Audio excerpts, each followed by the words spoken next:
Radio. Assalamu alaikum, good evening, and welcome to the Property Wise Property Show. I'm your host, Kieron Bateman, and I'm here on my own this evening. Here on my own. Shaz has abandoned me for a change. I know I abandoned him a few weeks back, so I think turnabout's fair play. But since I'm here on my own, feel free to get in touch.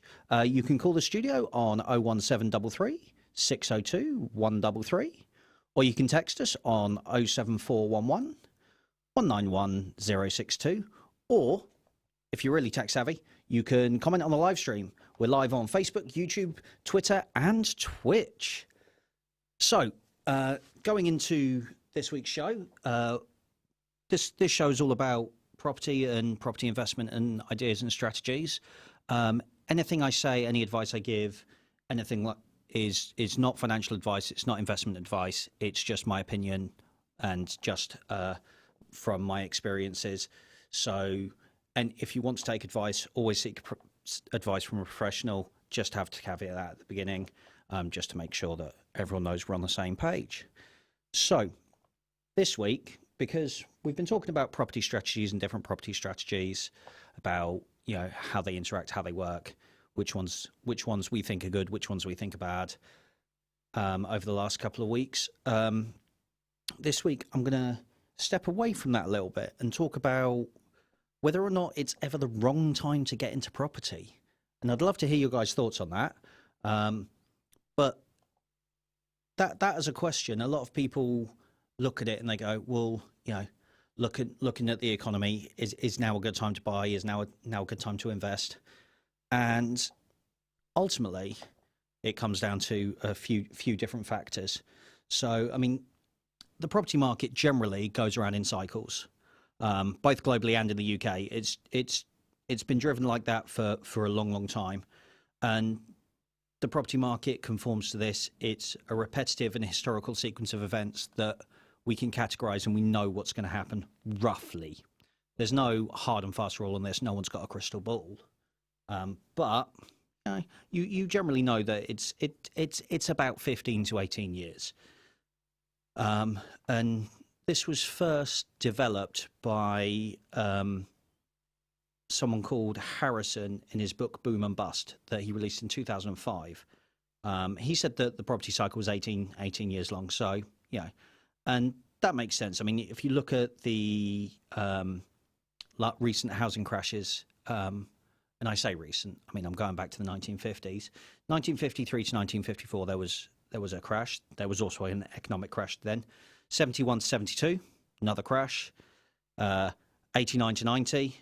So you can see it kind of falls into that 20-year trend. And then that led to the predicted crash in 2008.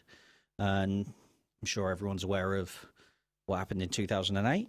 And then according to that, after the crash, there's going to be a recovery period.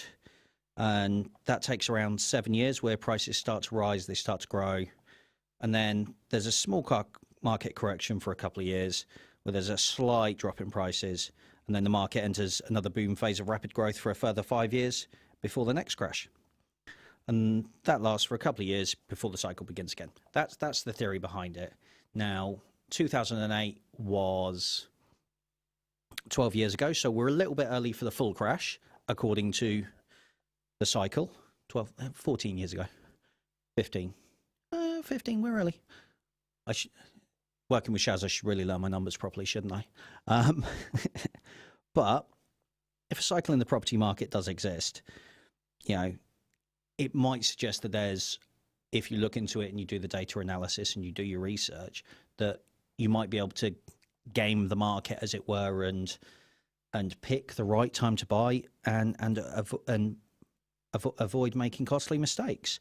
But in theory, you should avoid buying properties in a boom, buy them in the bust when they're cheaper, when it's easier to get.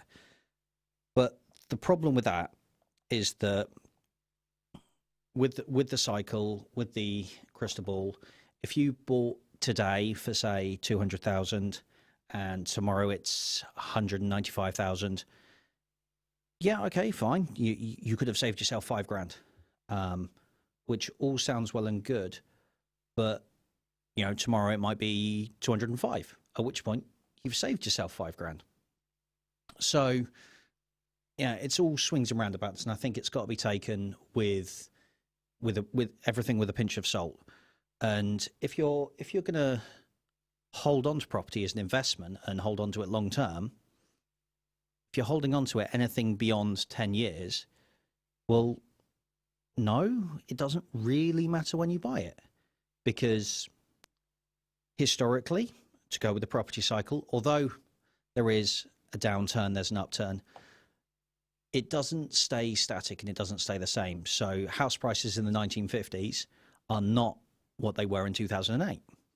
And I think everyone's aware of that. So even if you buy at the wrong time, if you hold on to it for long enough, it will become the right time. So yeah, if you're trying to buy properties in the slump, there's a few things you need to be aware of, and that's you don't know how long the slump's going to last. You don't know when it's going to start climbing back up. Nobody's got that crystal ball. And there is a number of questions you should probably be asking yourself, like, who's to say when the boom's going to end? Cycle says the boom will last roughly 5 years, but what if it goes on a little bit longer? Who knows? What if it goes on a little bit shorter? Can you afford to wait? Can you afford to begin planning on a property investment journey and a way to fund your pension and a way to, build a property portfolio? If you're waiting for the crash and you end up waiting years, then you're suddenly 2 years behind where you need to be. Hi, Poppet. How are you doing? And yeah, I am definitely chatting to myself here. But I'm here with you, so you're listening. So I'm not completely by myself. I appreciate you, and I appreciate you being here with me and listening to what I've got to say. It makes it all worthwhile. If you've got any questions, feel free, drop them in the chat. Today we're talking about the property cycles and whether or not it's a good time to get into property, or if there's a wrong time to get into property. Would the profit you make whilst the house prices are booming offset the savings you can make when the crash eventually comes? It's a question you should ask yourself. If you're buying a property that you intend to rent out, you can bring in good cash flow, good income, whilst the rental market's high. I mean, property flipping is a bit more precarious in that instance, but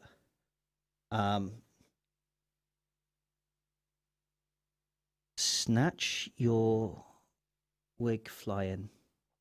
Hi, Bestie, how's it going? Going back to would the profit you make? I mean, like I say, property flipping is a little more precarious in that because property flipping at the market's peak, only to find that when you come to sell, the prices have dropped 20%, you'll make a loss. But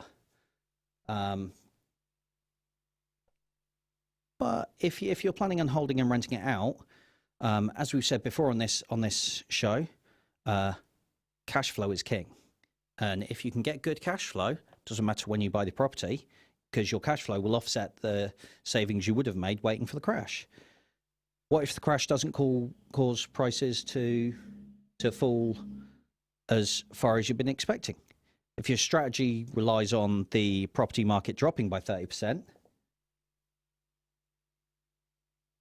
and it only drops by 20%, then you've made a serious miscalculation, and 20% could be a huge difference between 20 and 30%.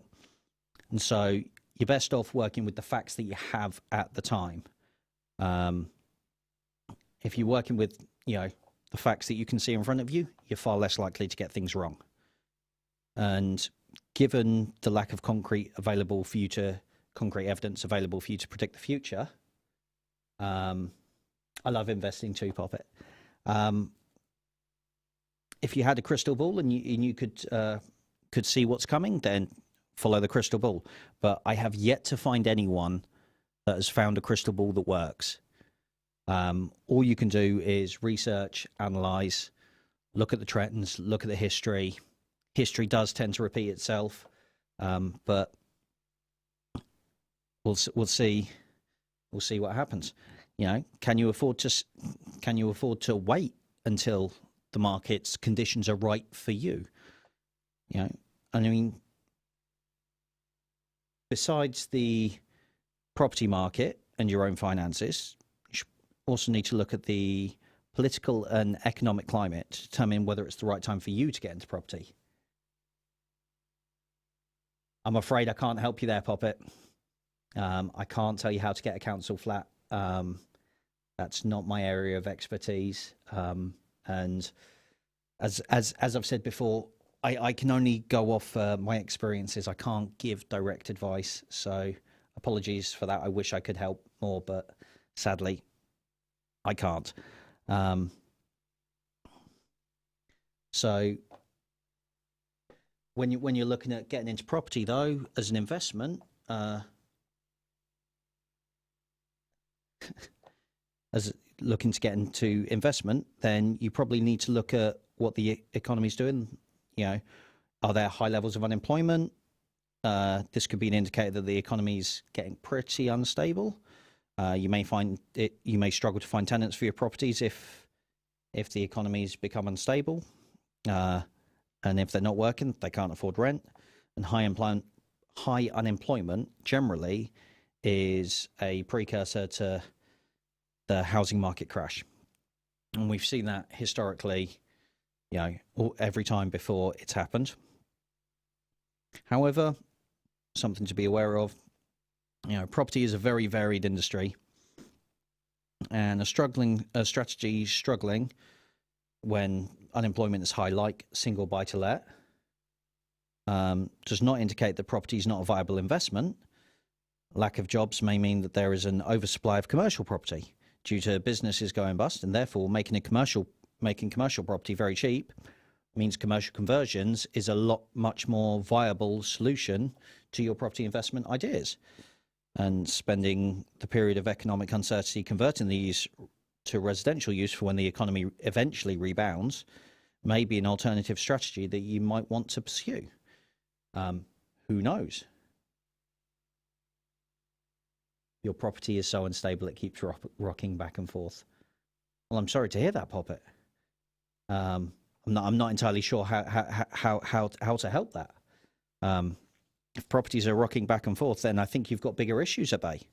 But I think, you know, if you're looking at investing in property and worrying about whether or not the right time is, whether or not there is a right time or whether it's the wrong time, I think if you fixate too much about the position of the property cycle and whether or not, you know, it's the right time or the wrong time, I think that's an unnecessary distraction, in my opinion.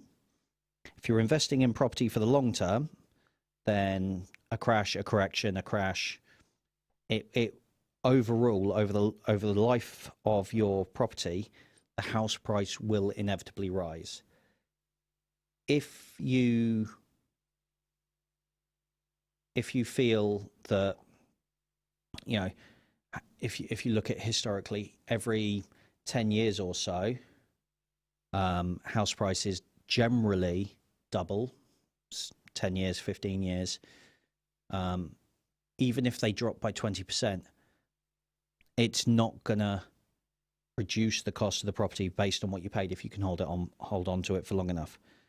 So if you intend on investing in property for several decades, then the exact timing of when you start doesn't matter, as long as you stick with it and you stay consistent. Location, however, does matter. The UK is often described overall as having a two-speed property market. London in the southeast tends to stagnate or recover faster than the rest of the country. And additionally, there are some locations where properties will remain in negative equity for much longer than others after a crash, or there are some that will recover a lot quicker depending on whether or not there's reinvestment in the community, in the economy around there. Like, for example, Manchester at the moment has had a huge resurgence in terms of a lot of investment going into the city, and that in turn has meant that a lot of the economies in and around Manchester have remained relatively strong. So if you have the freedom to invest anywhere in the country, I would say look into how the area performs. Once you've done your research, your due diligence. One day I will get that word right first time. I haven't yet, but one day I will. I promise. I'll work on it. Once you've done your due diligence, you can look at where's going well, what's working well. Then you go in armed with that information, and that information will help you make an informed decision, and that informed decision will help you invest in property in the right way. Snatch your wig flying. I think that you are entitled to live your life however you see fit. I will not make that's not for me to decide on how people live their lives. That's you do what you do. You do what's best for you. I believe that everyone has a right to live their life how they want to. That's not for me to pass judgment on anyone. I am not at that level. Now, I support you living your life how you want to live your life. Replying to the chat here. You want to live your life how you see fit, as long as you are happy and you're not hurting anyone and you're not breaking the law. I support the freedom of choice. But going back to property, I'm going to take a step back to property now. When you're looking at investing in property and you've decided that, okay, there isn't a right time, there isn't a wrong time, there is only now and there is only the time I wish to invest, then there are some things you should probably consider in terms of costs that a lot of people generally overlook. I'm just going to cover a few of those now. This isn't an exhaustive list by any stretch of the imagination. There's a lot more that goes on, but there are a lot of times people do their back of a napkin calculation, and they go, okay, the house is worth 200. I stand to sell it for 250 in the case of a flip, and okay, so I'm gonna flip it. Then that means I make 250. Okay, so I make 50. Cool. And that's where their calculation ends. And that is a recipe for disaster. That's it's as simple as that. It is absolutely a recipe for disaster, because there are certain things that you have to spend money on. There are certain items that just will always be there. And I'm going to cover a few of them now before the break. We've got about 7 minutes before we take a break. And hopefully I'll get through some of these before the end. So, number one, research fees. Good research is imperative to your success in property investment, and you need to ensure that the best property you buy is the best property that you can buy, rather than just going in blind. To do this, you've got to access property fundamentals associated with location, shops, schools, transport links, major employers, major investments in the areas, and this research takes time. It takes knowledge and experience, and over time you'll get quicker at it, but the more you do it, the better you'll get at it. But you'll need up-to-date data when compiling your location assessment. And, if you can pay people to get that data to you, or you can do it yourself. But either way, if you're paying someone for the research fees, then you're paying them. Otherwise, you've got to put in your own time equity into it, and that is its own type of cost. If you've had an offer accepted on a property that you've bid on, then you might have to pay for a buildings inspection, depending on the size of the property. On a residential investment property, you should have the property properly inspected. Older properties tend to hide their faults really, really well, and you won't know that there's a problem with them until it's too late. You may not have realised this on your first appraisal of the property, so it's important to have a professional take an in-depth look at the property, someone who does this day in, day out, somebody who knows what they're looking for and what they're looking at. Issues that might come to light might be small and inconsequential. They might be, but they might also be major problems, perhaps structural problems that you can't see straight away, that you need someone who knows what they're doing to take a look at.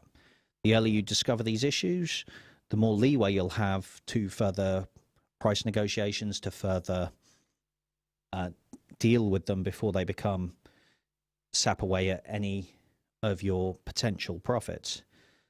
A building inspection will usually cost a couple of £100, but down the road it could save you a significant figure. Now, before it extends financing to fund your investment, your bank or your mortgage lender, if you're going down that route, again, this is not investment. If you want to see a financial advisor, that is the route I would go down. This is not financial advice. But if you're going down the mortgage route, your mortgage lender will carry out a property valuation before they extend a line of funding to you.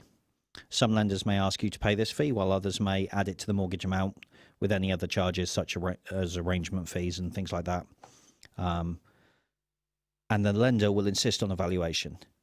It wants to know that the property is worth enough to repay the loan should you default. So if you get into hot water and you haven't calculated your figures correctly and everything goes wrong, everything that can go wrong will go wrong and has gone wrong, they want to know that if they take it off you and put it up for sale for a quick sale, they can get all their money back with a little bit of interest. Because let's be honest, I don't know anyone that lends money to just get the same amount they lent out back. And that's something worth bearing in mind. Now, most buy-to-let mortgage brokers earn their money from the lender, so you won't have to pay them directly, but make sure you ask before signing anything. The last thing you want is to be slapped with a bill that you weren't expecting. So there might be a mortgage broker fee, but they might equally wrap it into something from the lender. But again, it's worth checking. Now, one of my favorite ones that gets people confused a lot: stamp duty. Stamp duty, land tax. Depending on the price of the property you're buying, you'll need to pay stamp duty. If the property you're buying costs less than £40,000, sorry, there'll be no stamp duty to pay. Above this price point, stamp duty, I say there'll be no stamp duty to pay. As a second or additional home, there is a 3% surcharge on that. But if it's an individual private residence, it can go from just the base 3% all the way up to 15% for properties valued over £1.5 million. And that's a significant amount of money to be paying in stamp duty, land tax. If you buy an off-plan property, you won't have to pay stamp duty until the property is fully constructed when you complete on the deal.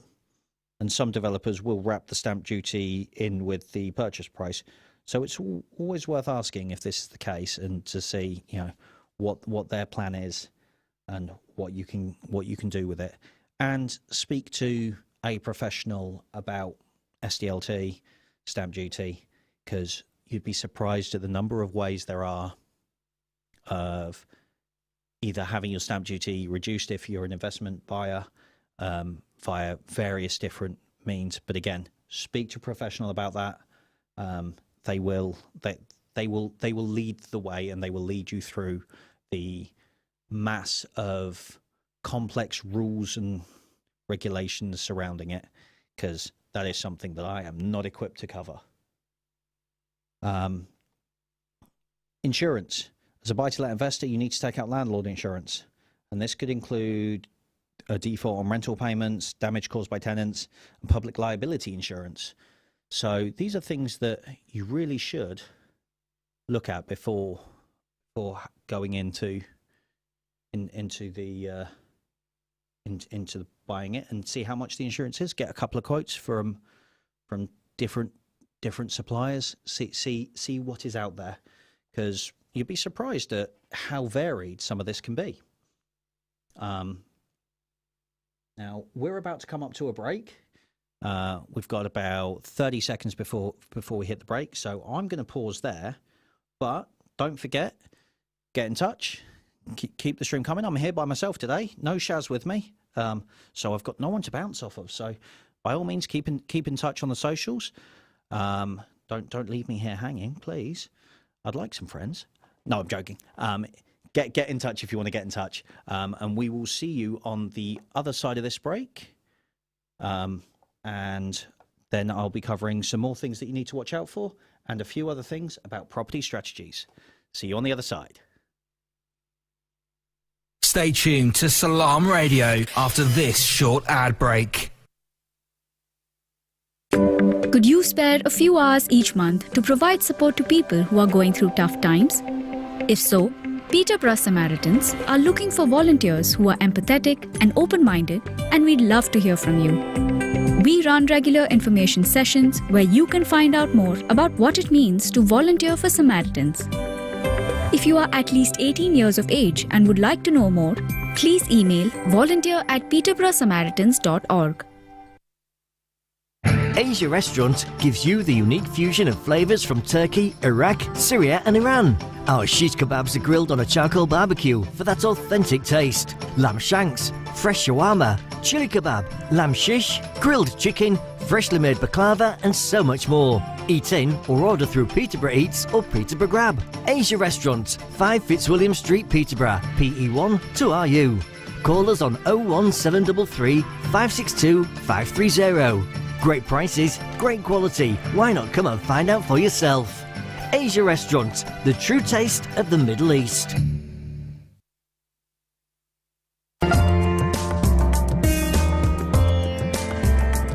Where can you get high quality and low prices? Amar Food Store and Halal Meat in Lincoln Road, Triangle is the place to go. Pay us a visit and take advantage of our special offers and great range of products on groceries, vegetables, fruits and halal meat. Also send money to Pakistan absolutely free. We have all top brands at special offers, offer free customer parking and provide a free local delivery service. Amar Food Store and Halal Meat, 613B Lincoln Road, Peterborough. Call us on 01733 687 374. High in quality, low in prices. Are you looking for a career where you can make a difference? At Cross Keys Homes, we work with our local communities to create opportunities that change lives. We're looking for enthusiastic, talented people to join our team, from apprenticeships to senior management positions. Cross Keys Homes can support your development while you enjoy great employee benefits. There are so many opportunities for you to shine. Apply to join the Cross Keys Homes team at crosskeyshomes.co.uk. Worried your tenants could stop paying their rent during this cost of living crisis? Next Move Estate and Letting Agents are offering landlords 12 months rent in advance. You'll get your rent paid for the whole year in advance. No strings attached. Too good to be true? It really is that simple. So get in touch with us today for this extremely limited offer.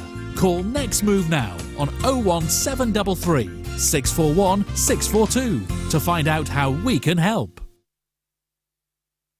At Cake Inn, all our cakes and slices are freshly baked for that delicious taste. At Cake Inn, we bake 100% vegetarian and halal eggless fresh cream cakes. Delicious flavoured cakes for birthdays and weddings, ceremonies and all other occasions, with free customised messages, even balloons and candles too. Order for delivery or collection from Cake Inn, 489 Lincoln Road, PE1 2PE, and your cake could be ready within 2 hours. Find out more and order online at cakeinn.co.uk or call 01733 496 584.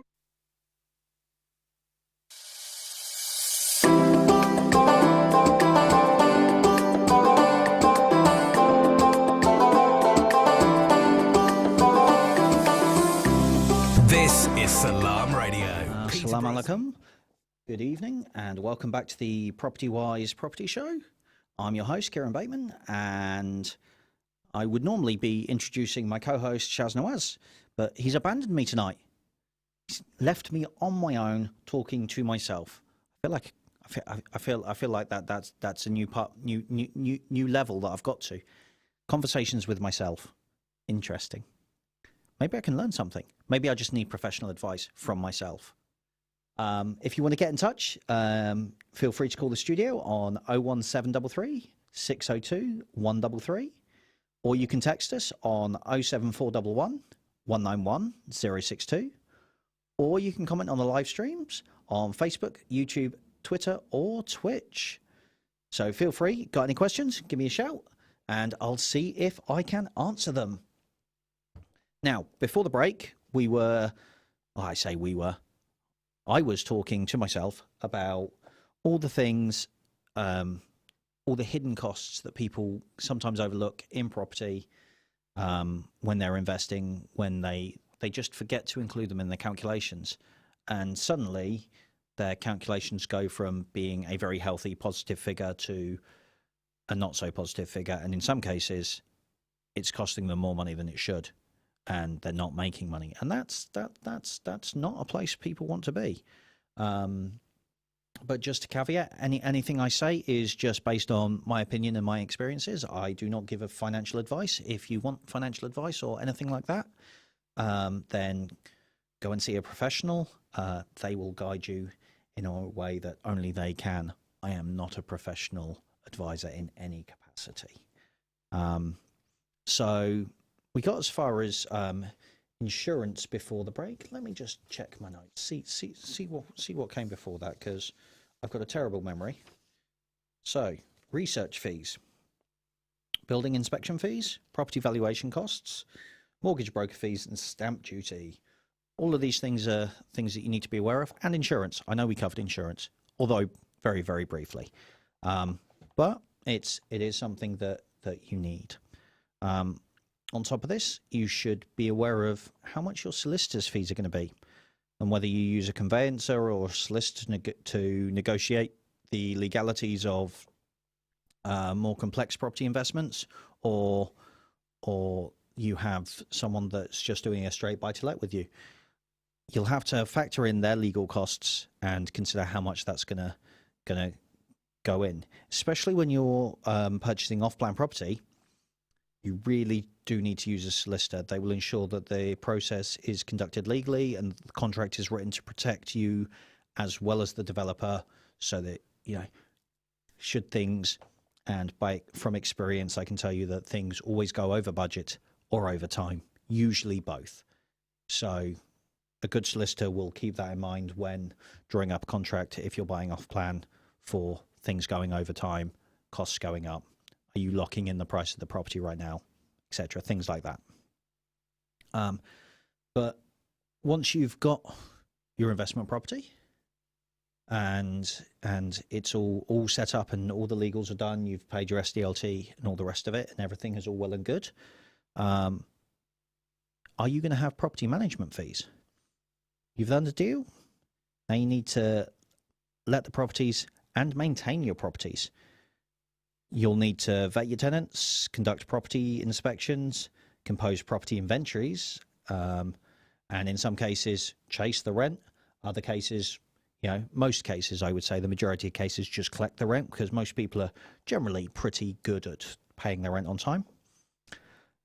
If you don't want a full-time second job, because, the whole point of getting into property was to give yourself more time back so you could spend it with your family and doing the things you enjoy, then you'll need to hire an investment property manager, and they'll do the day-to-day donkey work for you, allowing you to enjoy the fruits of your investments.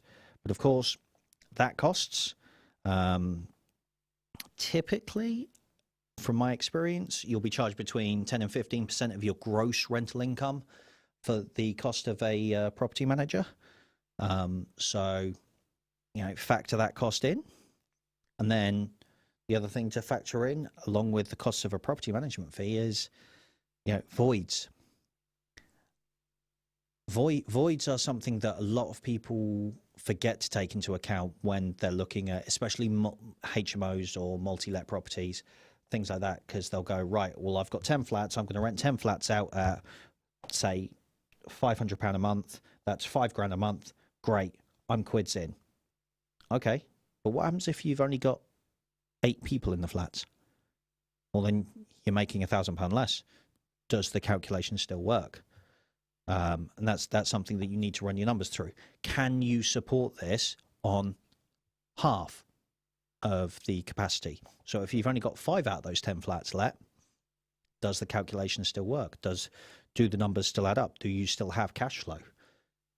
Because you can find yourself in a position where you have multiple voids at the same time for a variety of different reasons.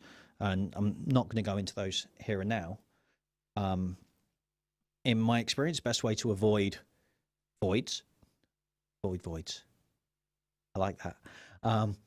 Best way to avoid voids is treat your tenants, your clients well. Look after them. Make sure that you keep your end of the bargain, as it were. You know, if something needs fixing, fix it. If something needs replacing, replace it. Don't quibble over the small things, because if you're quibbling over the small things, then that sets you up as a certain type of individual. And as that type of individual, do people want to deal with you if you're going to quibble over small things? Do people want to work with you? Or would they rather go to a landlord who's going to look after them? And if they're going to go to a landlord who's going to look after them, then you're going to find yourself with more voids than you have tenants. And that's a bad place to be. But if you are the landlord that's looking after them and making sure you're taking care of your tenants, making sure that everything's repaired, everything's updated, all the rest of it, people want to live in your apartments, in your flats, in your houses, etc. Then they'll stay there a lot longer. And if they're going to stay there longer, then you have less to worry about with voids. And after all of that, what's your company structure? Are you a sole trader? Are you a limited company? Are you a LLP? Are you a partnership? All of these things you need to look at. And if you are anything except a limited company, there's a cost to incorporating. Where, have you factored that in? Have you factored in, or have you already paid that cost because you've already... And at some point in the future, Shaz and I will do a show on company structure and what works, what we think works. I'll caveat that again, and how we think things should be set up. But there are a number of different routes you can take, and depending on your strategy, depending on your own personal goals, will depend on what strategy is best to take. So that's something that you should really, really look into. And after all of that, don't forget you live in the UK, so there's tax to pay. And there's no getting out of it, and trying to get out of it is a terrible idea, because they will find you. They have ways, they have means. If you've ever seen the film Taken, then you know what I'm talking about. They will find you. But yeah, don't forget to factor in the cost of your tax bill. And your tax bill will vary depending on how much you're making, what your profit margins are, what your costs are, whether or not you're a sole trader, whether you're a limited company. There are so many moving parts to that. And once again, not a tax professional, can't tell you what you should and should not do in regards to that, other than understand that your tax should be paid and you should pay it. That's about as far as I go with that. Everyone has to pay it. We pay tax on tax on tax here in the UK, and unfortunately, that's the way it is. That's the way the cookie crumbles, I'm afraid.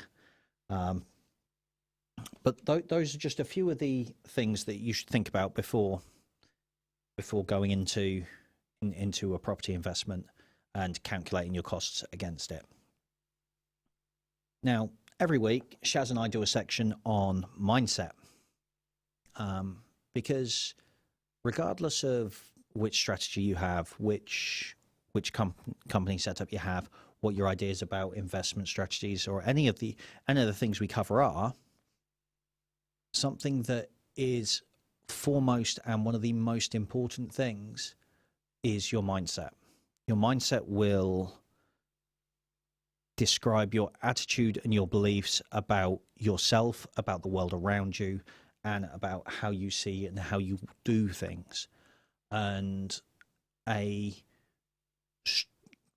growth mindset where you're constantly looking for challenges, for development through hard work, will aid you in whatever it is you're doing, whether it's education, whether you're educating yourself, whether you're still in education yourself, and whether you want to grow, whether you're in business for yourself, whether you're working for someone else. Mindset will change how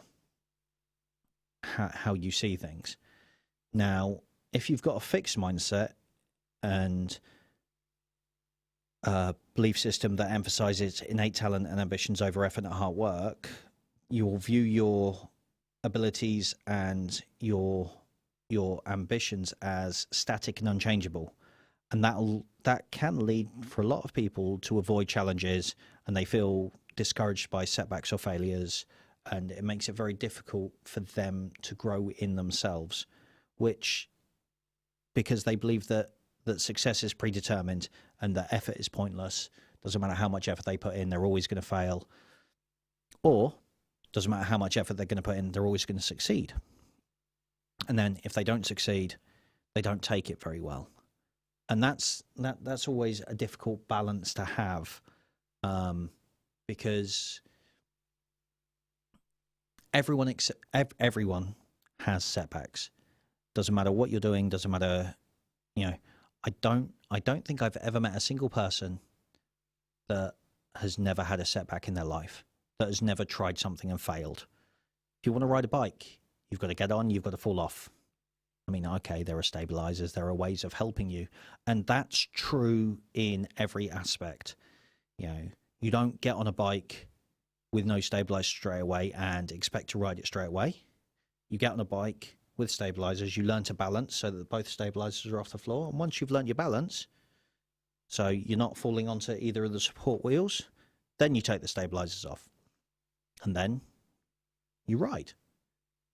Same with any other thing that you do in life. You look at what it is you want to do, you look at how you want to do it, you look at what other people have done in that area beforehand, and what's worked, what hasn't worked, and doing that due diligence, that research, that understanding, that personal development, that self-development, that is like having stabilizers on a bike, because you can look at other people's mistakes and go, oh, I see the mistake there. That is not something I'm going to do. And you'll make different mistakes instead. That is the truth. There will be different mistakes. There will be things you don't see coming. But as long as you always have that mindset that mistakes happen, you can learn from them, but running from them is not necessarily the best method.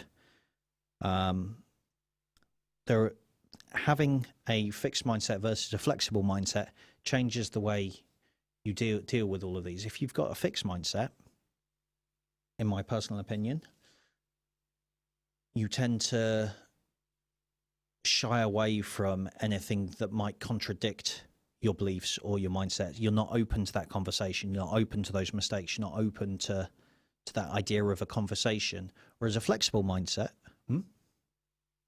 no compromise. Exactly, Asim. No compromise. And whilst that can be very good in certain situations, if you know you're right, but there are ways of knowing you're right. If you've got a more flexible mindset, then you're more open to learning, open to conversation, and a simple conversation can change your life. The number of people where they're not looking for something specific, they're just having a conversation, and someone will say something that they either agree with, disagree, resonates with them, doesn't resonate with them, whatever, but it makes them think, and that thought makes them either do something differently, change their direction in their life, helps them in a number of small ways. But small can be very, very meaningful. And to use an analogy from a friend, if you take a boat from Southampton and it's 1 degree off of course, it's going from Southampton to New York. 1 degree off of course, you'll end up in South America by the time you get there.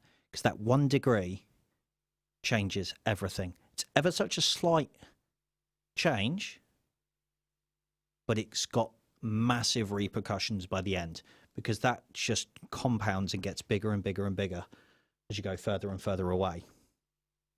And the same thing is true with personal development, mindset, understanding, being flexible rather than having a fixed mindset, is that if you listen and change your belief, change your understanding, ask questions, and you pivot by 1 degree, 1 degree in a year can change your entire life.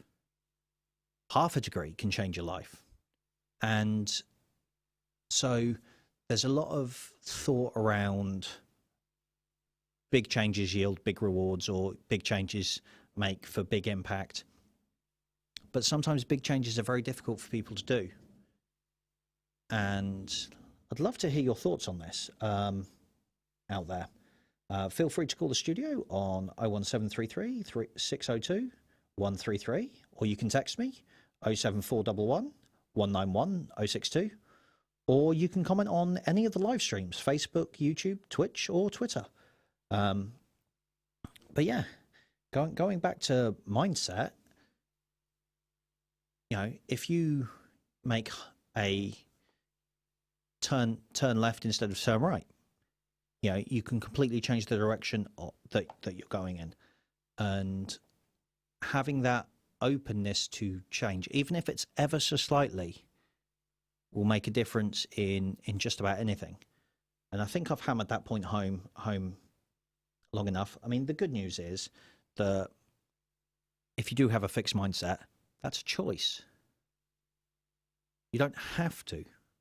You can choose to be open to new ideas. You can choose to be open to growing, to changing, to developing.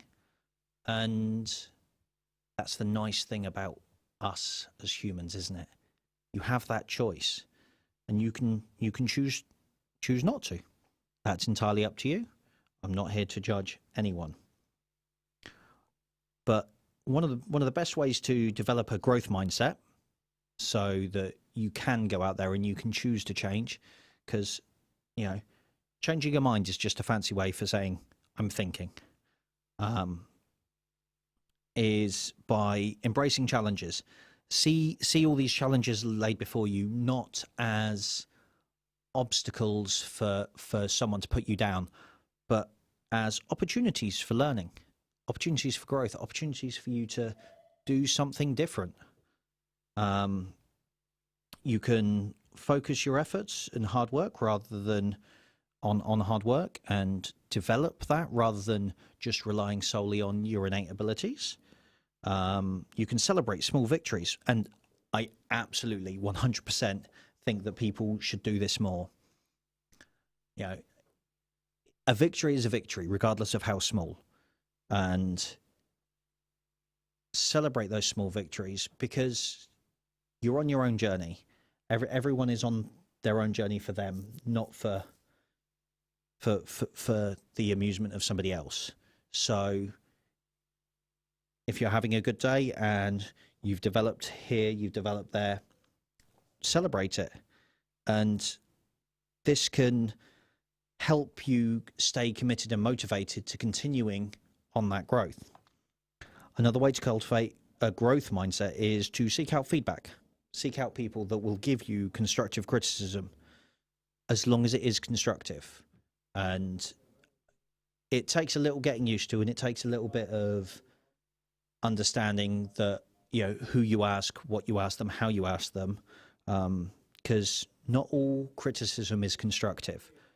But if you find someone who can give you constructive criticism, this can really help you identify areas where you need to grow, areas where you need to improve and make adjustments, change your approach, learn from other people, learn from their experiences, learn from their perspectives. And this goes all the way back to property and understanding property investment, because this is the Property Wise Property Show.